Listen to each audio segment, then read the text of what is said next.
வணக்கங்க. இன்னைக்கு வீடியோ பார்க்கலாம். சாணியை மிதிச்சா காலை கழுவி விட்டு போய்கிட்டே இருக்கணும். எருமைக்கிட்ட போய் இங்கே சாணி போடாதேன்னு அட்வைஸ் எல்லாம் பண்ணக்கூடாது. இதே மாதிரி தான் சில மனுஷங்களும். விடிந்த பின்பு நிலவு கண்ணுக்கு தெரிவதில்லை, அதுபோல சிலருக்கு உயர்ந்த பின்பு உதவியவர்கள் கண்ணுக்கு தெரிவதில்லை. தாயம் விழுந்தால்தான் ஆடவே ஆரம்பிக்க முடியும், காயம் பட்டால் தான் வாழவே ஆரம்பிக்க முடியும்.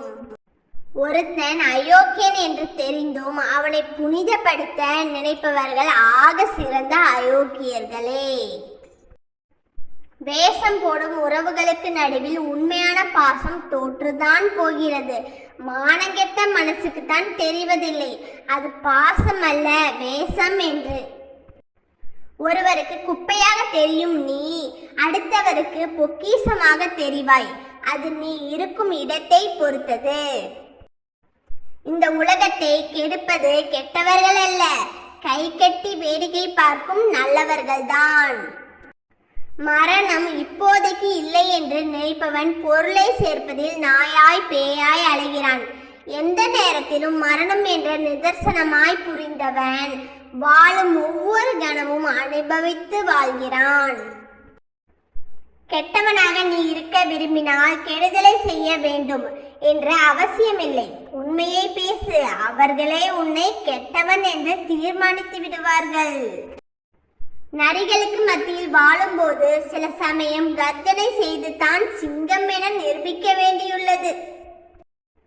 தேடி போகாதே, அலட்சியப்படுத்தப்படுவாய். எதிர்பார்க்காதே, ஏமாற்றப்படுவாய். உன்னை மட்டும் நம்பு, நடிப்பு நிறைந்த உலகம் இது. ரயில் போனால்தான் தண்டவாளம் தெரியும், சிலருடன் பழகி பார்த்தால்தான் அவரவர் வண்டவாளம் புரியும். வரம்பு மீறிய வழியை கொடுப்பவர்கள் முன்னே ஒருபோதும் கதறி அழுது விடாதே. கலகலவென சிரித்து கொண்டே அங்கிருந்து நகர்ந்து விடு, புலம்பி சாகட்டும். நல்லதையே தனியாக செய்பவன் தண்டிக்கப்படுகிறான், தவறையே கூட்டமாக செய்பவர்கள் தப்பித்துக் கொள்கிறார்கள்.